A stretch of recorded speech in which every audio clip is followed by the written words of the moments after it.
కామారెడ్డి జిల్లా దోమకొండ మండల కేంద్రంలోని ఎక్సైజ్ కార్యాలయం ఎదుట కాచపూర్ సర్పంచ్ బైండ్ల లక్ష్మితో పాటు గ్రామస్తులు ఆందోళనకు దిగారు. సర్పంచ్ ఇంట్లో ఎక్సైజ్ దాడులు చేయడాన్ని తీవ్రంగా ఖండించారు. సర్పంచ్ ఇంట్లో అక్రమంగా మద్యం విక్రయిస్తున్నారన్న ఆరోపణలను తప్పుపట్టారు. బెల్ట్ షాప్ నిర్వాహకులతో ఎక్సైజ్ అధికారులు కుమ్మక్కై అనవసరంగా ఇతర ఇండ్లలో దాడులు చేస్తున్నారని సర్పంచ్ లక్ష్మి ఆవేదన వ్యక్తం చేశారు. ఇక దీంతో ఎక్సైజ్ సీఏ పోతిరెడ్డి సర్పంచ్ కు క్షమాపణ చెప్పారు.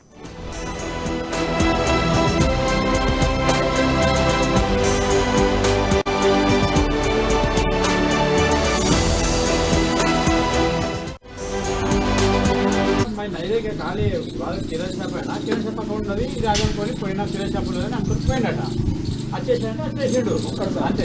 మీరు ఈ పాత తాళి చదువుకోండి.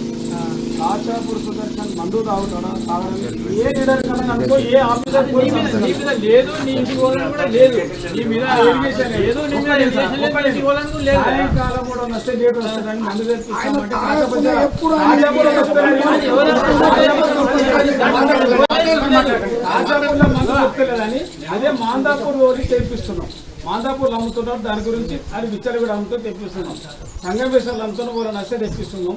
దోమకొండ అయితే తాగివాడని అడ్డం పడతాడు, ఏమో మళ్ళీ పట్టుకుంటాడు, ఏమో వాడు పోయినోడు వస్తాడు మంచిగా లేదు. వాళ్ళు ఏంటంటే పోలీసు వాళ్ళు పెట్టేసి మళ్ళీ అది పెడితే వాడుకో ఫైన్, హెల్మెట్లకి కూడా ఫైన్ అనుకుంటా మేము అక్కడిక్కడ తెప్పించుకుంటాం. ఓన్ కదా అయిపోతున్నాం. పుష్పున ఆ రోజు కర్మగాలి నా ఇంట్లో బాటలు ఉంటే నా పరిస్థితి ఏంటి? ఉంటే బాటలో దాని మీద ఎవరేం చేయరు, నువ్వు అట్లా ఏమనుకోకు, ఎందుకంటే తెలుస్తుంది. సార్ ఒకటి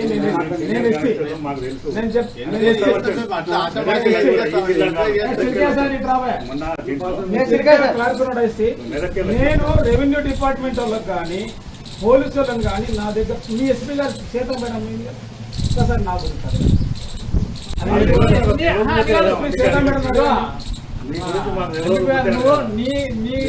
గురించే రాలేదు, నువ్వు ఎందుకు ఇంట్లో పండి కదా సార్, ఆ ఇంట్లో పడినండి.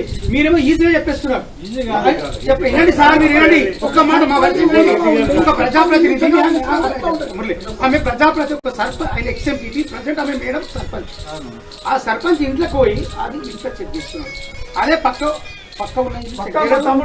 ఉన్నాడు మరి ఆ ఇంట్లో చేరున్నది, ఆ ఇంట్లో పోలేదు, ఆ షాప్ కు చెక్ చేయలేదు, కిరాణా షాప్ చెక్ చేశారు. కిరాణా షాప్ చెక్ చేశారు.